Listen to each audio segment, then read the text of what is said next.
So welcome everyone to Loan Management in Today's Complex Market, a panel discussion presented by Community Capital Technology. Our discussion will walk through strategies to maintain banks' loan portfolio in today's complex time. In particular, we'll be leveraging some top banking executives to discuss how bankers should be assessing, triaging, and managing your institution's loans. Before we get to our group, I'd like to thank the team at Community Capital Technology that pulled together this great panel discussion. I would like to single out Rolanda Nelson and Andrea Byrne of Community Capital for their care and thoughtfulness on cultivating such a fine group, the third in our webinar series. I'm John Marinelli. I'll be tasked with moderating today's panel and facilitating the discussion. I've spent 20 years working at large financial institutions, primarily in credit and risk functions. I'm currently consulting on credit risk compliance and other regulatory constraints in the FinTech world. I'm incredibly excited to engage this panel. We have a situation today, there is essentially a melting snowball. Stimulus has run its course and we are waiting with bated breath on what will happen next. Half of people are waiting for good data to emerge. 9:30, 12:31, the other half are waiting for the other shoe to drop. At this co-branded panel between Mid-Market Management Group and Community Capital Technology, we encourage institutions to act. And we will be available to ask questions during this panel as well as at its conclusion. And now on to the panel. Garrett Smith, a FinTech entrepreneur who early on realized the importance of providing innovative solutions to both community banks and credit unions. His unique offering at Community Capital Technology can be applied across both the consumer and small business loan market, connecting institutions of all sides, providing analytics, balance sheet optimization resources, and price discovery. Welcome, Garrett. Thank you. Good afternoon, everyone.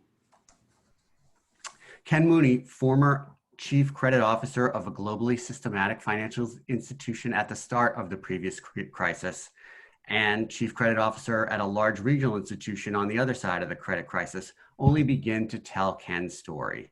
Startup advisor, professor, lecturer, angel investor, the list goes on. I don't think we have enough time to do Ken's profile justice. Ken succeeded as Chief Credit Officer, which historically has rewarded people for saying no. Ken, on the other hand, has made a point of saying why not, pushing himself and his teams to recognize value in each business line to ensure that risks remain manageable and within tolerance to allow for true value creation. Ken, could you say hi to the panel? Hello, everyone. John, thanks for the invitation. I'm looking forward to the discussion. Wonderful. It's great to have you. Hans Zhang currently serves as Senior Vice President and Middle Market Relationship Manager for Southern New England at Santander US. He is primarily responsible for organizations with sales between 50 million and 2 billion and has over 20 years of banking experience in various posts, both here in New England and in Europe as well. Hans is active in his community, leveraging his financial acumen to support organizations that align with his values. And he is also a passionate FinTech advisor. Welcome, Hans. Nice to meet you. Thank you very much. Glad to be here. James Spenager. Jim is also a double threat, a CPA with a law degree whose career path takes and makes the most of these disciplines. In good times, Jim is often focused on building teams and structure around new banking products and developments. However, at the end of the cycle, Jim is often called upon to put together an elite team to resolve, restructure, advise, and potentially work out loans of all sizes and types. Jim is currently working with Mid-Market Management Group to be able to provide leadership, counsel to regional banks, community banks, and credit unions who find themselves with more questions and answers. Welcome, Jim. Thanks, John. Look forward to the discussion. So setting the stage, prior to COVID-19, institutions have evolved since the last crisis. How are institutions prepared to handle the pandemic in comparison to the previous financial crisis? Ken, I'd like to lead off with you with the first question. Can you set the stage in terms of broad industry observations on what you're seeing in the market? And what are some of the positives banks can focus on as they work through this pandemic? Yeah, I think, as far as setting the stage, it's kind of a bifurcated market. It's the haves and the have-nots. It's the tale of two cities type of thing. Commercial real estate and small businesses are getting hammered. Main Street is not doing as well. Wall Street's doing great. The Federal Reserve is doing a great job in injecting liquidity. So it's kind of the world of the haves and the have-nots. And, the tech things are doing great. Amazon, they're hiring people left and right. So it's really the context. I think you have to look at this is there's some people that are suffering, some people are profiting. I think as far as the positives, I think there's some short-term things that are happening. Everyone knows the story of the PPP money. The stimulus has kind of kept some of the businesses going. I think what I've heard is the regulators are working with the banks as the bankers work with their customers, waivers and deferrals and that sort of thing. Another thing is, banks have a lot more capital. I think that's a positive. I also think that many banks, not all, are integrating technology into managing the customers and managing risk. I've even seen, the FinTechs, with the last financial crisis we had actually helped create the market of FinTechs. And so there are some FinTechs out there using technology to provide solutions for banks and customers. Just a couple to note. One is called True Accord. True Accord is focused on really debt collection, but the focus on that is maintaining relationships. That's a new FinTech company. Varo Money just got a banking license. And then, of course, there's companies like Community Capital Technology, too. Wonderful. Now, at this stage of the crisis, we're still amidst a pandemic, and we haven't yet gotten to a full-blown banking crisis. What would be some of the signs that would emerge that would cause you to think that this crisis has started to affect the banks? Well, I think, right now we're sort of in this never land where the stimulus money, the liquidity has kept things going. And I think the third quarter, fourth quarter reports that are going to start coming up in the banks, and I think they're going to start showing, what some of the long-term effects are going to be. The short-term deferrals, the injection of cash has kept things going, but at some point that has to end. And quite honestly, do any of us really know what the new normal is yet? No, well said. It's very unclear out there. Now, Hans, I have a question for you. What are some of the unique developments we've seen in banking that maybe can help us prepare for where we are today, 6 months into a pandemic? Well, one of the things that's touched on before is that as the banks right now are so much better capitalized to withstand, loan loss, and a lot of the banks in the first quarter and in the second quarter have taken provisioning in anticipation to potential loan losses. And the other thing to keep in mind is this is a health crisis, not a financial crisis. The banks are very well capitalized. We've had about 10 years of improvements to credit risk underwriting, to compliance, to portfolio management, and the regulators are very, very well engaged with the banks. So in this crisis, the banks have really been a solution to the problem as opposed to an indirect cause of the problem. So that's all. And the other thing is touched on before is some of the technology that's come out of it. Banks and businesses and consumers are able to function, remotely with digital payments, with video conferencing and so forth that the banks and businesses have put in place along the way. So that's really helped to mitigate some of the impact. One of the other ones that I think is a big one is the development of data science. The Basel requirements, which really imposed on the banks a lot of data creation, were in their early stages during the last major downturn. Lots of banks have had to upgrade their internal data systems to meet the requirements of Basel. I, for one, was a skeptic that this was going to provide a lot of utility, but after having worked with it for several years, have come to the conclusion that this is really a valuable development. You have a number of things like a branch network for a bank is now operating under a single internet data platform. Prior to that, you'd have to go visit them or have them mail you documents or have some kind of a discussion to get it done. So there's an efficiency factor there that works by having a single internet data platform. You also have a benefit today that I think is somewhat underutilized in this capacity, but the pandemic may bring this out more, is use of outside data sources. These aren't perfect, but they can be a good source. And I'm talking about particularly for small customers, small bank customers, things like Facebook, Twitter, Instagram, LinkedIn, Yelp. You may end up getting some information you don't particularly need, like the Instagram softball team, other types of developments about a company, but I think you can also get a feel for a company's culture as well as how they're doing. Interestingly, Yelp actually has a data analytics company affiliated with it that produces monthly reportings on closings in various industries. It's not perfect. Again, not all businesses have Yelp, but it's at least something that can give you some insight into trends in particular areas. Other things that banks have started to use that are really internal, but not frequently used to determine things like credit quality, would be Salesforce documents. Different banks have those in order to test their customer contacts, but those can also be employed in terms of determining what's happened to them during a crisis or what are the contact people there. I think some of these developments I'm talking about here, the outside as well as Salesforce, really are probably most useful for small businesses, but you might find out things like there's a going away party for somebody that was the CFO, and gee, you know that the CFO was the linchpin for the entire company. So you've got a lot of things here that are going to require a certain amount of digging that maybe you've not done before, but certainly I think you're going to have a better understanding of your customer base and can craft better solutions as to how to deal with the bank's loans and the customers' problems.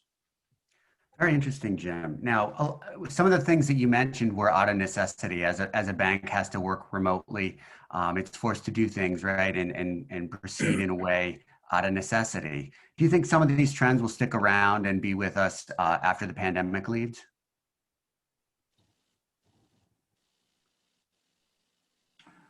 So, for example, working remotely. I think what's happening is really the digitization of the financial system.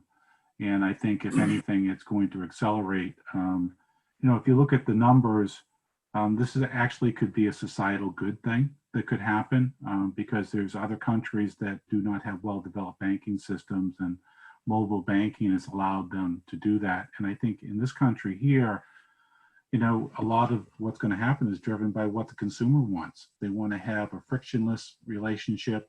They want to trust that relationship, but they're not going to go visit a bank probably. My daughter just got a mortgage recently. She never met her mortgage officer. No one came out to do an appraisal on her house. It was all done online. So if anything, I think the digitization and the use of contactless payments and things like that is going to accelerate. Yeah, and I think that there's two components to that question. The first is consumer behavior. And I think largely what Jim and Ken have provided is accurate. I think that's one trend that was taking shape ahead of the pandemic and is just only accelerated as a result of it. I think the second, which may be more specific to your question, John, is about business processes. And I think bringing it closer to home here in New York, in the past week. We saw that JP Morgan was announcing that they were bringing their sales and trading team back to the office by mid-September. And yesterday they reported their first case of COVID since March in the office, and subsequently took the measures to send those employees home. So I think from a business process standpoint, up and until we have a vaccine, I think that this is largely going to be the status quo. I think even after that, if we think about a place like New York, where, we do consider ourselves rightly or wrongly the financial center of the world, there are probably 65 to 70% of the people that occupy those desks within those offices that come in from Long Island, New Jersey, Connecticut every day. And the question becomes, are they going to feel comfortable commuting, not just going into the office? And so I think from a business process standpoint, a lot of the changes that have taken place and the technology that's been adopted and accelerated is here to stay, for sure. Yeah. No, well said, Garrett. And how has the FinTech industry matured in a way to help banks meet the customers where they are and how they want to spend their time? Yeah, so I think around the conversation that we're having today, I think, FinTech is obviously a broadly defined term. Just to kind of compartmentalize it, There's those that are competitive to financial institutions and those that are more collaborative. So for the purposes of this call, we'll focus on the collaborative. So in that domain, I would say that there's two key components. I think the first is that there's been a large acceleration of origination platforms, and whether those are non-bank originators that are largely dependent on either A, the securitization markets, or B, depository institutions to purchase that origination. And then there's also those organizations that are originating on the balance sheet of the institutions themselves. I think for the first category, there's going to be a large tightening of the credit box and a much greater reliance on depository institutions, given where securitization markets are today. I think for those organizations that are originating on behalf of the institution, largely around small business, I think they're going to need to figure out a way to pivot very quickly to customer engagement. I don't think that banks are going to go aggressively into small business lending, at least for the foreseeable future. I think all of us on this call here and those participants can see it taking place in the communities that they live in. Small businesses, and as Ken said, it's a Main Street problem, this pandemic. They are really suffering.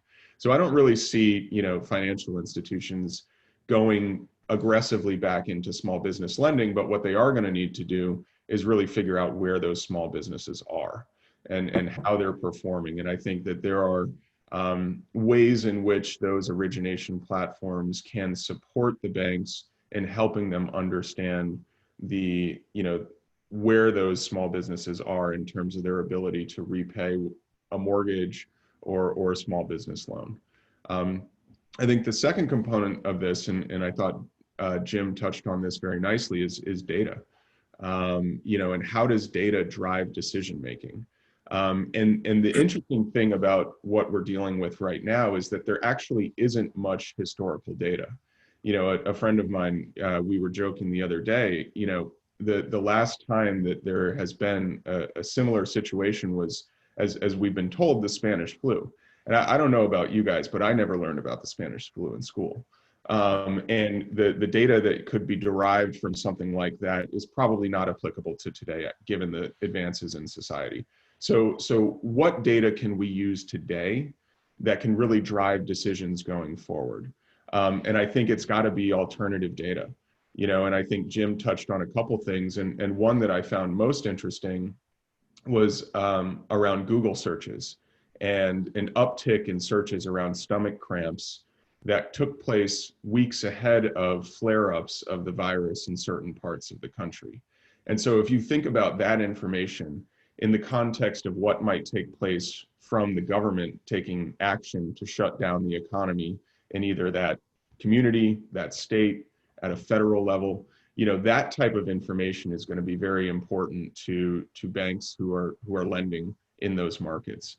I think more globally within the institution, I think, certainly Basel has driven some of this, but, use the information that the bank has available to itself.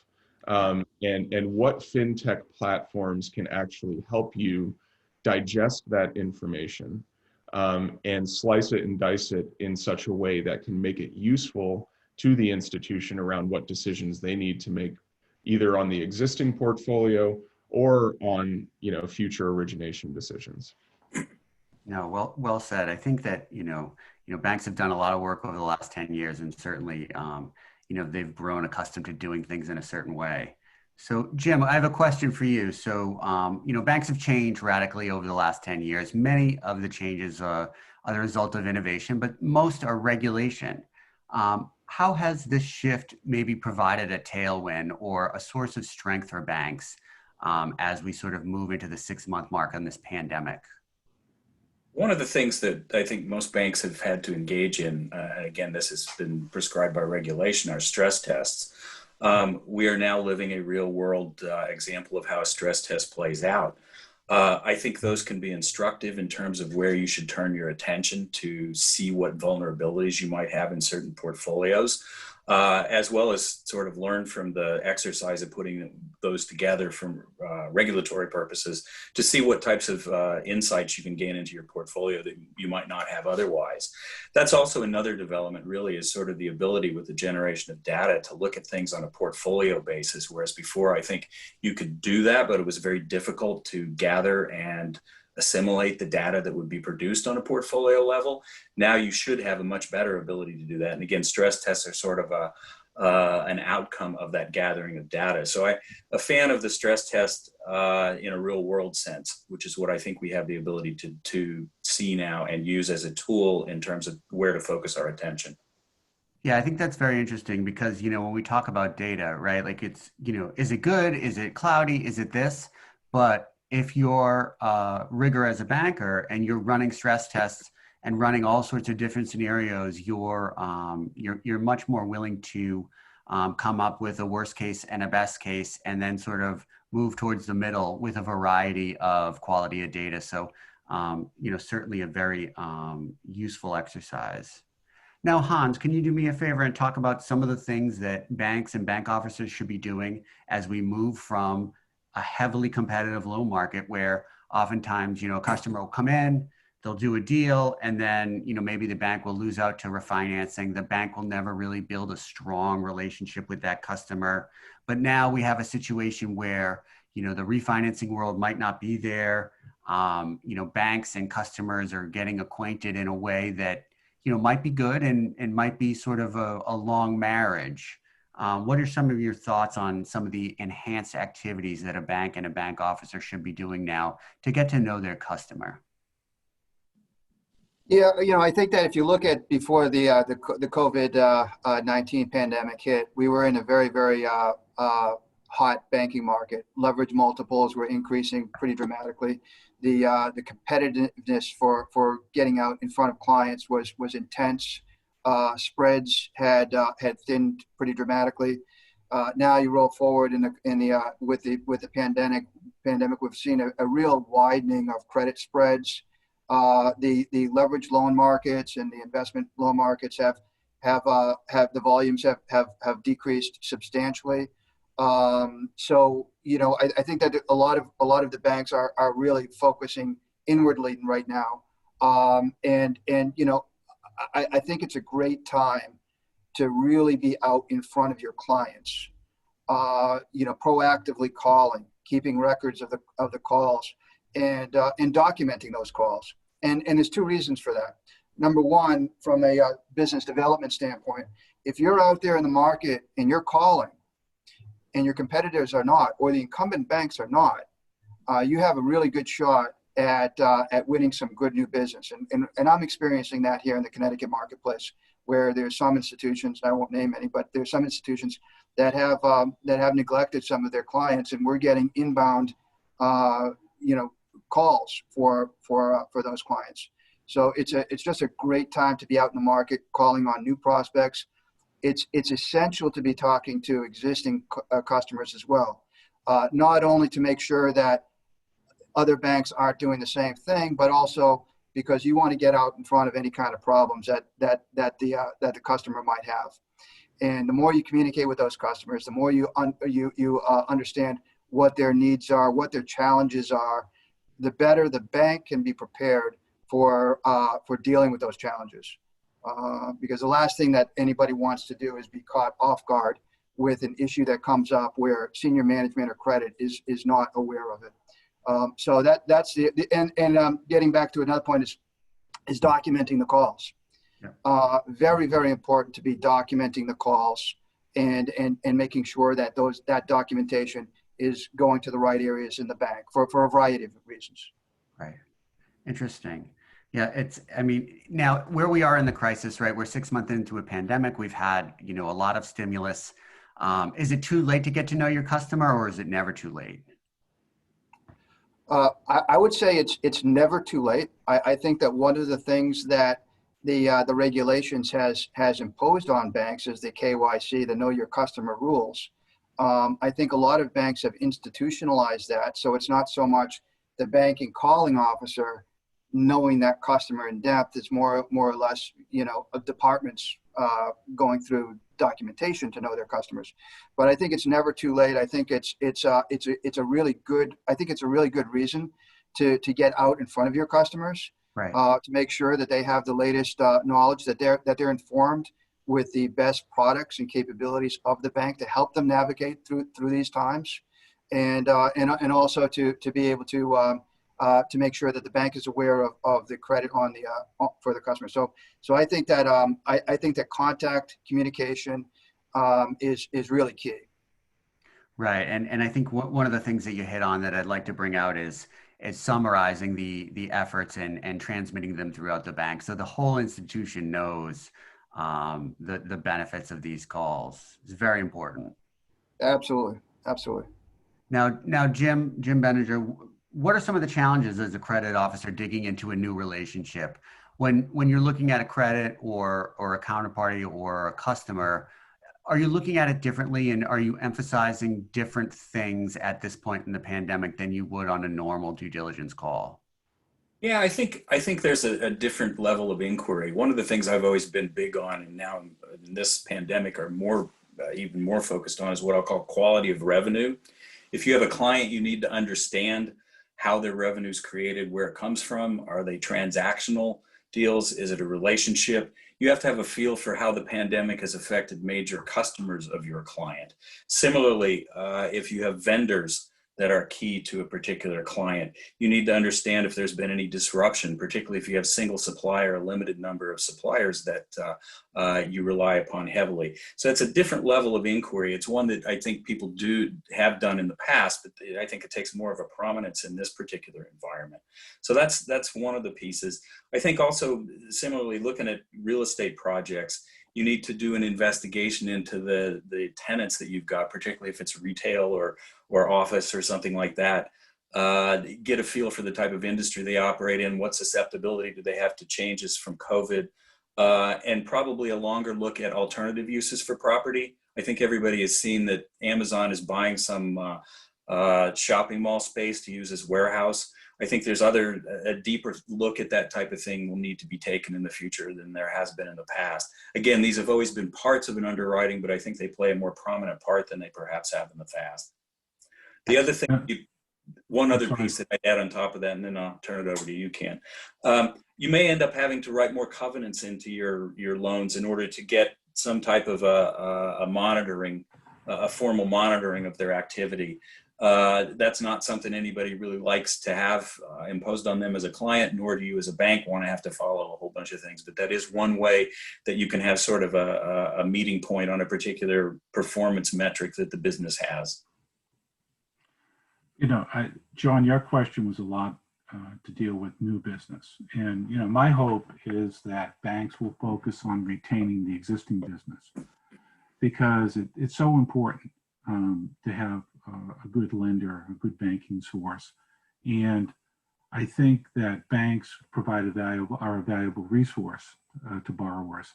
The thing is, nowadays, banks have a lot more power than they had before. The refinancing market's not going to be as good. Banks traditionally, under times of economic stress, they pull back on their underwriting. And I think now this is the time for banks not to be more aggressive, but I think they should go out there and take advantage of the opportunity. I think what bankers will find that they'll be able to win some business because they're in the marketplace, that they'll be able to structure deals at higher pricing and better structures. Because before it was basically, if you went, your borrower would say, well, you know, I'm just going to go to another bank and I'll get a better deal. So I think there's a great opportunity out there. But one of the things that I like to tell, you know, my colleagues that I work with is, you know, we want to be proactive with our customers. It's taken us a long time to gain these customers. If we retain a profitable relationship, that can produce profits for us for a long time to come. And, you know, it just costs so much to acquire a customer. And plus you develop loyalty, I think, when you can support a client. Having said that, I think you have to be honest. You have to look in the mirror. You have to determine is this business viable? Because unfortunately, you know, sometimes businesses are not viable. They might be actually kind of zombie-like at this point. I'm not saying that you have to liquidate the company, but I think, If you maintain communication, you ascertain whether they're viable or not, even if it's a pre-workout type of thing, no matter what happens from there, you position the bank in a better position. And maybe you've taken advantage of an opportunity to retain some good customers. Excellent, excellent. Now, as we sort of go through the pandemic and into potentially a traditional financial crisis or something like that, can you give us some context on, conducting these activities while, the world continues to put constraints on your books? Do you have to move fast in order to sort of get through this without as many constraints being put on you? Or do you just have to get more creative in dealing with a customer, a bank that you're dealing with, a loan? Well, I think, my impression is with the approach the banks are taking and the regulators, that people are being more flexible. And I think you have to be flexible up to a certain point. But I think you have to do something, I can say this as a banker for over 30 years, we're not always adaptable and flexible. But you have to be that way, I think, because this is kind of an unknown. The last economic crisis we had was 12 years ago. There's a lot of people that are experienced in dealing with crisis that are gone now. So we probably need a little more experience. But I think you have to be adaptable. We don't know if a vaccine comes out. We don't know if there's going to be a double dip in terms of the pandemic and what the impact is going to be on that. So I think a lot of it is adaptability and flexibility, but you are a regulated institution. You only have so much flexibility. We talked about communication with the borrower. I think internal communication is very important. You want to make sure, because you've got your first line of defense, which is usually the relationship manager, and then you have a loan review, and you have credit people, and you have a lot of people that back you up. And you have to make sure that you maintain good communication with them. So I think adaptability is really kind of one of the most important things. And, using all the tools that are available to you. Everyone on the panel has talked about different types of technology tools that are available. And, there are some practical tools, like if there's a relationship you don't want, or if you have too heavy a portfolio, maybe you outsource some of your loans, even good loans, because maybe you want to, diversify a little bit. So you have to use every tool in the toolbox. FinTech provides solutions, but they're not the only solutions. Right. And I think that gets back to, just running your business well and good credit work and good credit committee management. What are, and I'll start with Hans, could you sketch out some of the normal exercises that banks are undertaking at this point? And, how important is it to have a clear roadmap of what you want to do with your book of business and where you want to be as an institution as you go through crisis? Yeah, that's a great question. And, I think the first thing is to be able to narrow your portfolio down to a group of what you would say high risk, larger and high risk borrowers. And I think you want to really ring fence that. So how do you go about doing that? Well, you look at your larger exposures and you look at some of the industry groups that you're especially concerned about.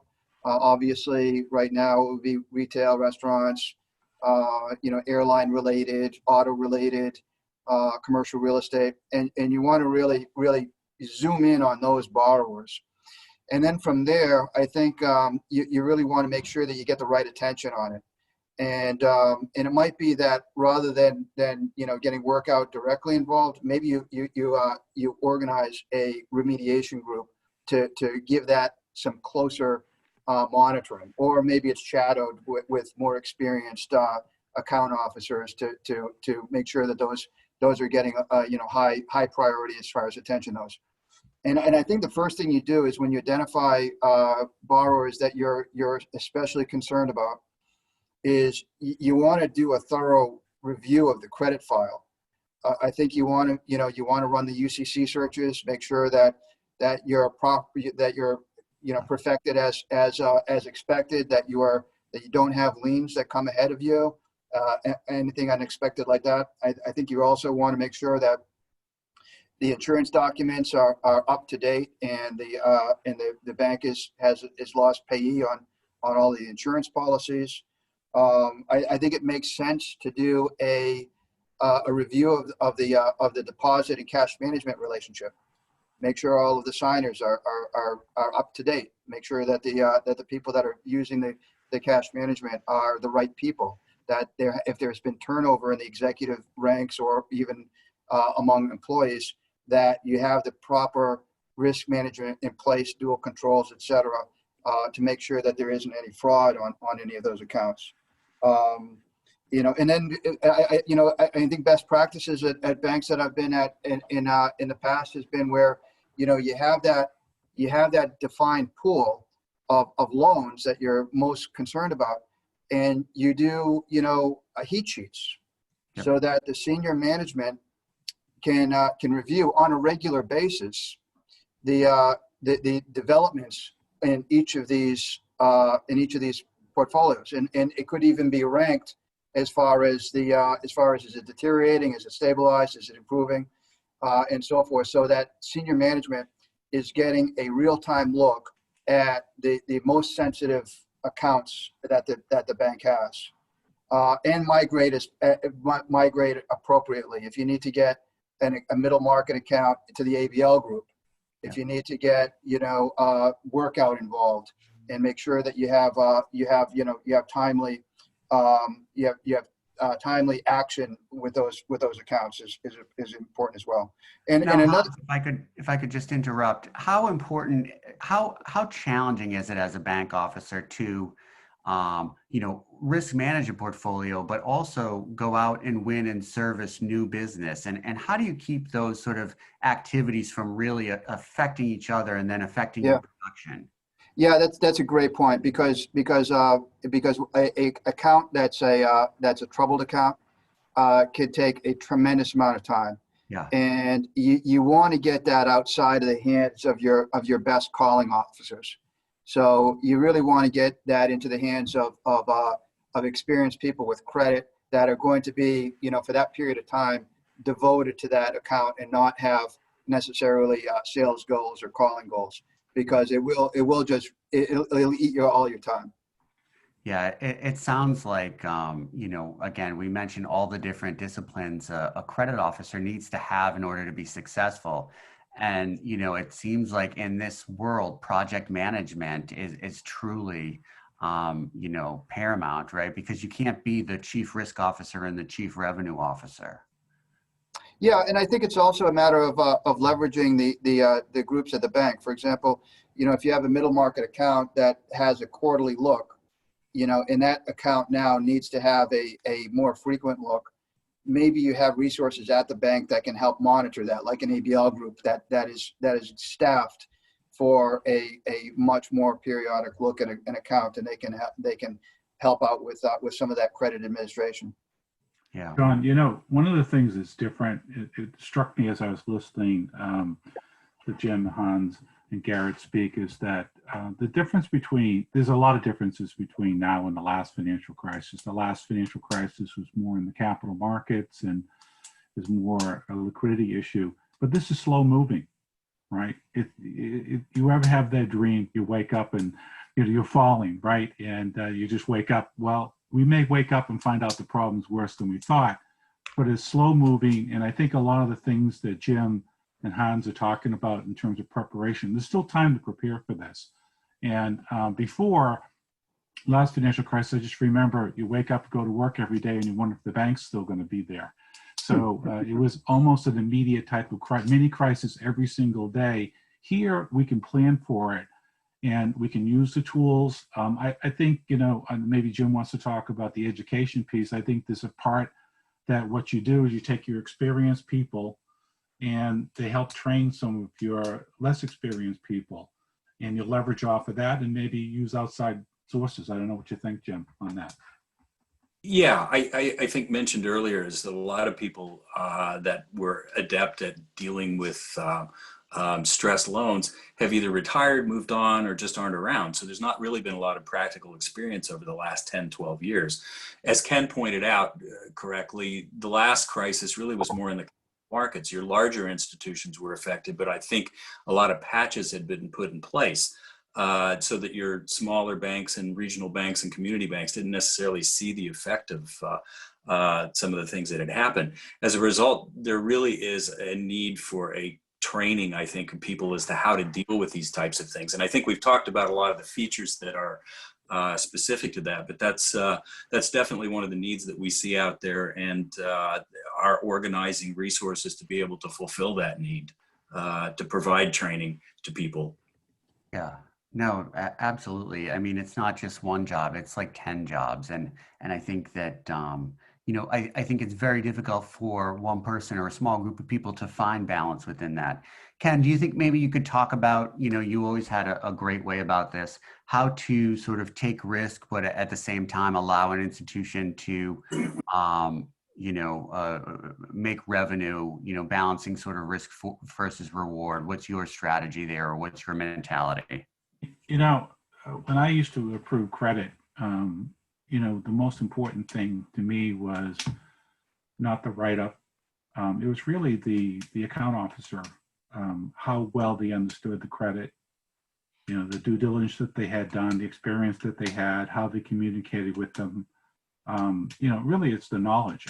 So I put a lot of faith in the cookie cutter type of thing, but really the credibility of the line officer and the team, and their success in the past in managing their credits and what they produce. So I think there's a lot of that involved in terms of credit. And I think people that are more experienced, that have a strong track record, you could give them a little more latitude. I've also been a proponent of having some of the people, workout can be an evil word, right? But I've always been a proponent of having some of the workout people consult from time to time with the line people. As long as there's a good relationship there, yep, I think maybe that can help augment the effort of the line officer, maybe take away from a little bit of his or her time so they can go out and continue to market, take advantage of the opportunities that are out there. So now you mentioned account officers, and the quality of an account officer can be a huge benefit to an organization. I think in the past, folks have tried to eliminate account officer bias. Do you think this is one of those things that has maybe swung in the other direction now, where you're going to have to go to your best account officers and really lean on them in a way that you haven't before? I'll tell you what I did in the last financial crisis. We had some issues. We had billion-dollar overdrafts in certain fund accounts. And what I did is I just reached into my division and took out my most senior people and placed them out in these different fund areas of the institution to help manage our way through it, because they had the experience to do that. But there's a lot of very capable people out there, and some of the older account officers have a lot more experience, but some of the younger people are better at using technology. So it's really a team effort, I think. Yeah, absolutely. Thank you so much. So Garrett, I wanted to talk a little bit about your interaction with customers. It's always a challenge to get good data to make quality decisions. What are some of the things that you're hearing from your interactions with customers about, what they wish they could have, or what benefits that they, sort of can dream up that they wish FinTech could provide to them? Yeah, so I think there's a couple components to the conversations that we have today, and I'm going to merge this into also the activity that we see taking place on the platform. I think as Ken pointed out, this isn't a shock and awe type of crisis. This is a rolling one, and nobody really knows where the bottom is. And so I think that has, coupled with some of the stimulus programs, allowed for some of the institutions that we work with to not consider this as big of a problem as it might be. Because most of the conversations that we're having today are, how do we deploy liquidity? So they're sitting on, deposits and draws, and they, have achieved, particularly on a relative basis, the smaller institutions, quite a bit of fee income as a result of PPP. They're looking at ways to put that money to work in a way that is safe and generates reasonable returns.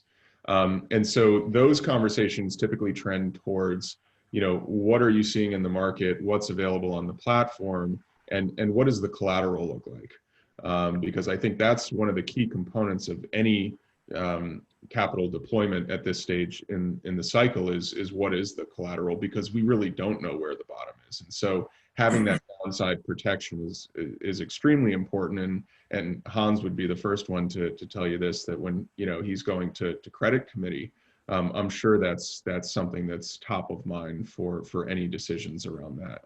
I think the other component is certainly, as you asked in the question around,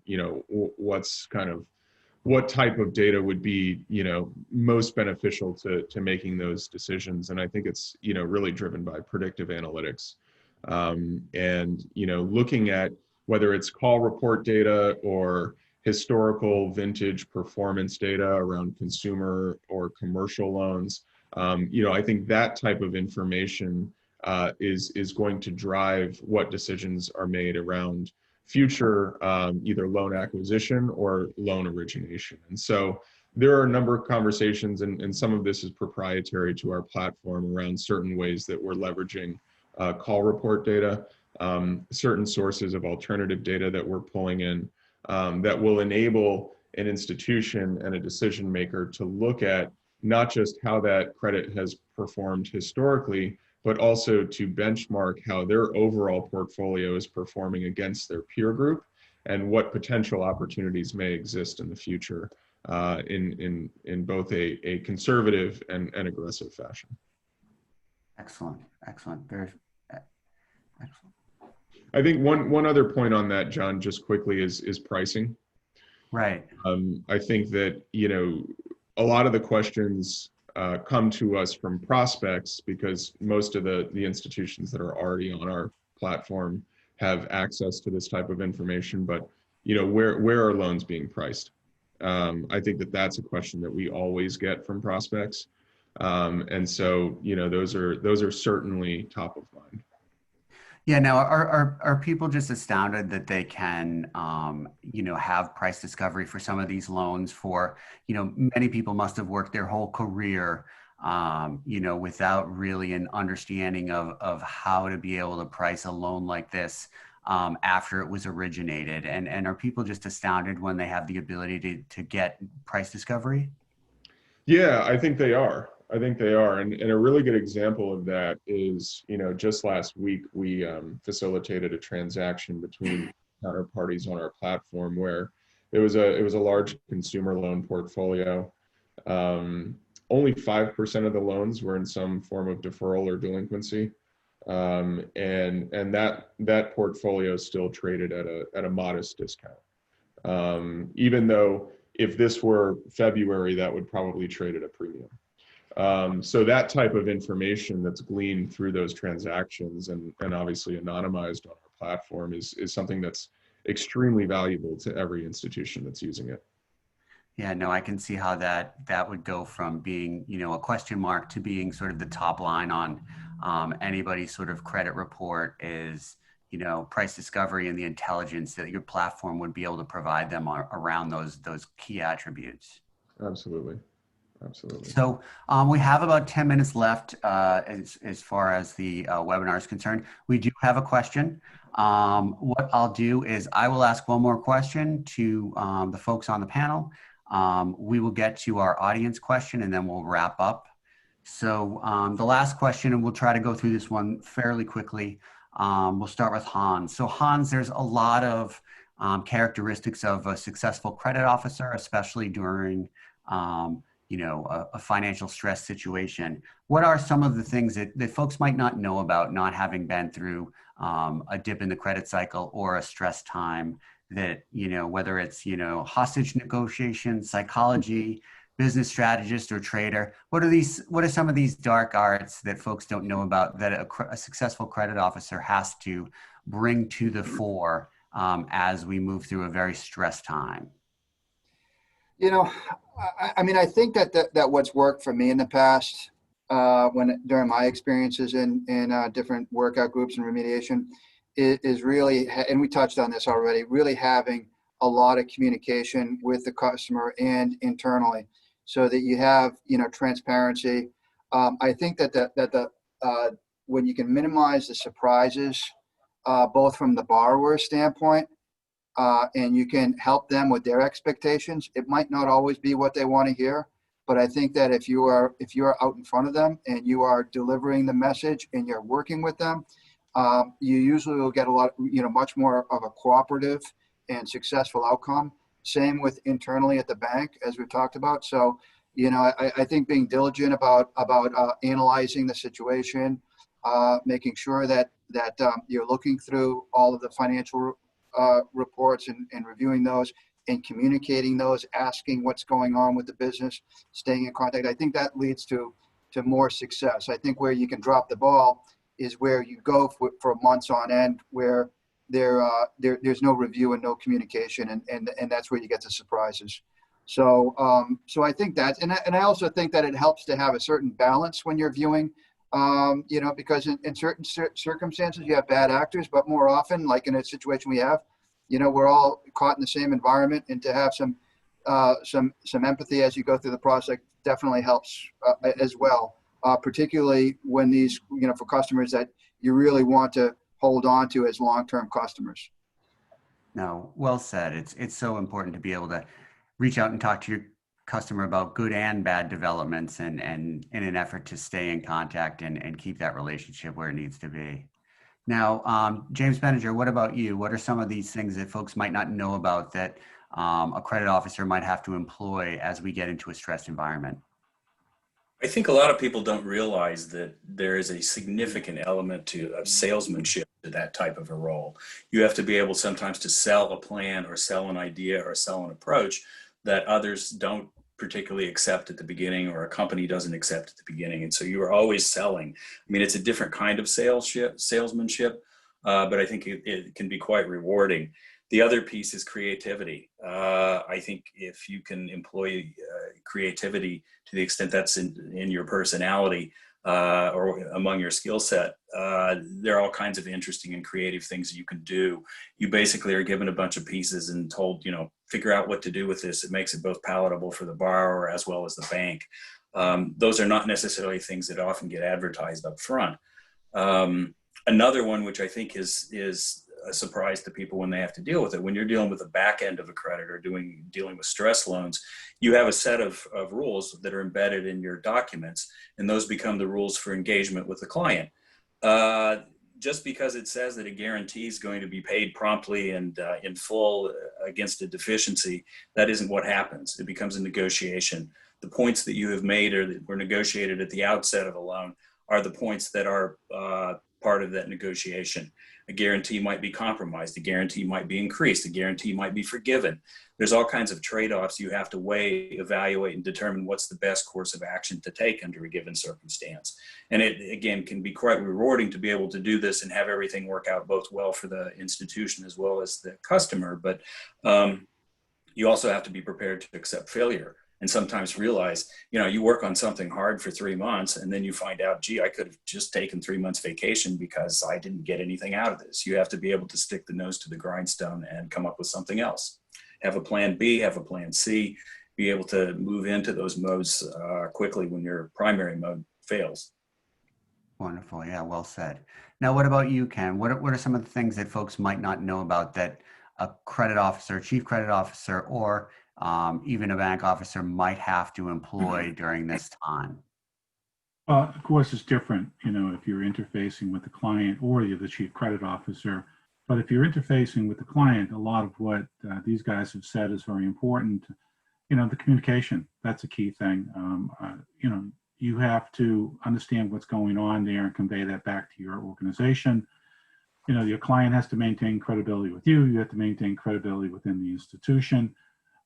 Jim talked about creativity. I think you have to use every tool in your toolbox, right? If you want to save that client, if you want to, you have to protect the bank. You work for the bank, but it doesn't hurt if you can collect if you can help your client too. From the chief credit officer standpoint, I think, one of the things is that you have to also communicate and let people understand what the strategy is. And I always found it helpful that I was a line officer for almost 13 years. And I had to go out, I had to meet a budget, I had to book loans, I had to do all that before I got on the credit side of things. I think it's good to have that balance and understand their line people they've got these relationships, but they also may have to make a budget every year. So it's kind of a collaboration thing. I think that if you're able to maintain that. And then I think you just leverage off of the experienced people in your organization. And of course, as Chief Credit Officer, you're probably meeting with the regulators too. So the regulators may interpret things a certain way, and you need to pass that down to people and adjust your strategy as you need to do. Wonderful, great. Now we do have an attendee question, and what I'll do is I'll attempt, we have two questions. So the first one is about bank deferrals in the second quarter. Do we think that non-performing loans and workouts will be higher in the third quarter, or do we expect that clients will have the ability to pay in the third quarter? So what would your predictions be? And I guess I can start with Hans. Yeah, I mean, that's a great question. And I think that's really the key question. I think there's a lot of factors that are involved. My gut feeling is that we're going to see deferrals and non-payments increase, not only in the third quarter, but I think in 2021, because I think that a lot of companies, were able to, and consumers for that matter, were able to maintain because of all the stimulus. And after that stimulus dries up, then what? So I think that you probably have, and quite frankly, I think that, if you look at the earnings reports for the big banks, they've taken some big increases to loan loss provisioning. So I think they're preparing for a significant increase in 2021. And the executives from the top banks, Bank of America and U.S. Bank, are likewise predicting that 2021 will be an increase in that loan loss. So I think it's probably that's probably a safe bet, but a lot of it is going to really depend on the COVID and how the trajectory there and how can borrowers skate by with the stimulus in place, or is it going to take a lot longer? So. Okay. And we actually have quite an active sort of question board. So I have a CRE question as well as I have another regulator question. So why don't I let the CRE question go, and if anybody wants to grab it, they'll grab it. So this was a little bit of our here today or here to stay. So any color on how banks are approaching CRE given some of the changes in behavioral economics, i.e. decline of malls, foot traffic, Amazon, online shopping. Any thoughts on that, folks? Yeah, I think you have to operate on maybe shorter terms than you have before, or as we were saying before, maybe put covenants in there that help your monitoring. There's so many things here that we don't know what's going to happen. There's not reporting. You could have spikes in COVID that decrease people's willingness to go outside. I mean, there's a whole bunch of things. Real estate, I think, is a very difficult one to predict. The only one that has any level of stability right now seems to be the multifamily housing. The others, warehousing as well, I guess. But retail and office in particular are being buffeted by all the things that are going on with COVID and the acceleration of trends that were in place before. So it's really hard to say. So from a standpoint of the bank, I think you really have to put together a general program and kind of inch by inch move forward with your client base, looking at the tenants that they've got, looking at the prospective buyers that they've got for properties.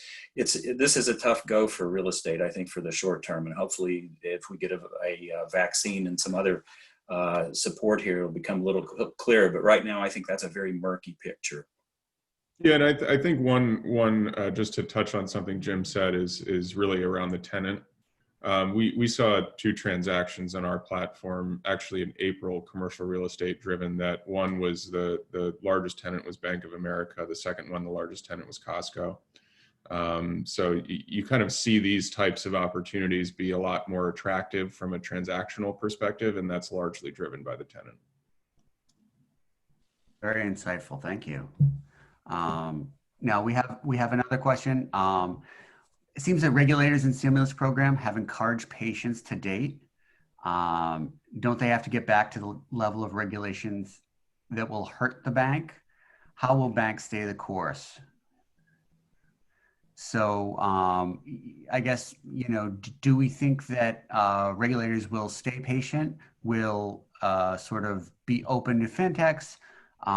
Will they continue to maybe peel back? I know they've done some work with CECL to peel back the punitiveness of that, to encourage banks to lend to each other and to the public? Or do we think that, we'll see a return to the previous crisis where the Fed was the only lender in town and everybody went to the Fed? No, I really think that the regulators will be more patient this time. I think they're trying to be collaborative. Look at the Federal Reserve. We're printing money, we're flooding the market with liquidity. I think all eyes are on trying to help the country recover from this. So, only the regulators know, but at this point, everything that you've heard is that they're telling banks that you should not be lax with your customers, but that you should try to be flexible with them a little bit.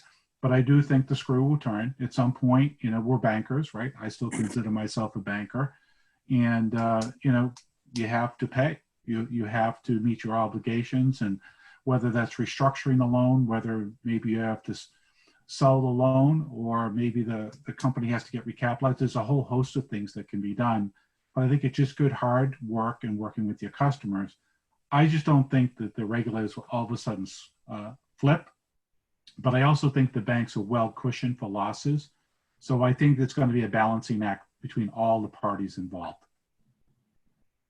Yeah, and I think to touch on that as well, I think one of the interesting things about particularly the April, May, June period is I think we saw probably the greatest amount of collaboration between financial institutions and regulators, that at least in my lifetime. And so I thought that was a good indicator of how they may be working together on a go-forward basis. And so hopefully we see that maintain and stay consistent. Oh, this was really great. So we had some great questions. And right now what I want to do is I just want to let the panel know that we've reached our sort of top of the hour, 2:00.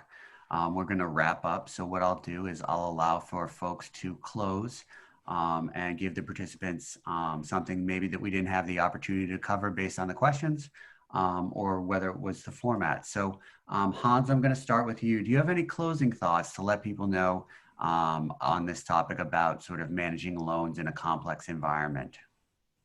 Yeah, sure. I'm gonna draw on some inspiration from some of the companies that I'm dealing with in my my portfolio and what they're doing. They're a lot of them, the better ones are taking an opportunity during these 3 months to really take a look at their business. Where can they improve? How can they improve their efficiencies, and so forth? And I think it's a really good time for the banks to be doing the same way, to really look at your loan portfolio, the strategy. Where can you prune the portfolio? Can you perhaps increase margin, at the same time maybe de-risk in terms of if you look at your total allocation in different industry sectors or different loan types, maybe make some loan sales to better position yourself in your institution. And the other thing is looking at ways to drive efficiencies, and a lot of banks are doing that right now with FinTech to enhance compliance programs, to enhance risk management, data analytics, and really come out of this as a better and stronger bank. So that's where I'd like to leave it. Thank you so much for your time, Hans. And thank you very much for including me on the panel. Thank you. Absolutely. So James Spenager, you're up next. Anything, any final thoughts that you'd like to leave us with? Yeah, I was just thinking about this. This represents my 6th major downturn, certainly larger than some of the other ones in my career. Operating in this environment is a tremendous challenge. And at times it becomes very uncomfortable, but it's a great opportunity for personal and institutional growth. You get to deal with stress loans and stressed environment. It requires to navigate that environment successfully. It really requires you to utilize psychology in figuring out the environment, figuring out your borrowers, a detail orientation, legal features, accounting features, and as I said earlier, and perhaps most important, is salesmanship and creativity. You can teach this, but not everybody has a personality to do this type of work effectively. You learn how to negotiate better. There's a lot of things that carry on into your personal life. I'm not much fun to deal with when buying a new car. There's just a lot learned from the negotiation side of this that are valuable in a lot of different settings that aren't obvious. One other thing I wanted to do is put in a quick plug for Mid-Market Management Group, which Ken and I have an affiliation with. Historically, they've been concentrated on turnaround consulting and investment banking, but are also now providing training as well as portfolio advisory and assessment services, including projects on sectors like small business. We are in the process of ramping up that piece of the business, and hope that we may have some contact in that to talk to you guys about any issues you might have or want to discuss. Like Hans, I thank everybody for having me on the panel, and look forward to seeing how this works out. Thank you so much, James. I really appreciate having you here. We're going to go Garrett next, and then Ken. So Garrett, fire away. Yeah, I would definitely, first part of my closing statement is I would definitely leave Ken for last, because he's always got something very insightful to say. But I think that, we talked a lot about data on this call, and how it can be used and how it can be leveraged. And I think in closing, I wanted to make a distinction between the smaller institutions and those that are larger. I think your traditional community bank obviously is not working with the type of data set that somebody like a JP Morgan is, or a Santander is. And it's important for those institutions, as they're thinking about their portfolios, to leverage alternative sources of data and third parties that may be able to help their decisions. And so much like Jim, I would encourage any institution that has an interest in exploring that further with community capital to give us a call. And secondly, I think it's important to think critically about the data that's available to you within your institution, and making sure that you have access to it and ways to analyze it. And so much like the other panelists, thank you, John, for moderating. Thanks to the team for organizing this, and thanks to the other panelists for participating. Thank you, Garrett. Now, Ken, would you like to sort of send us away with some final thoughts?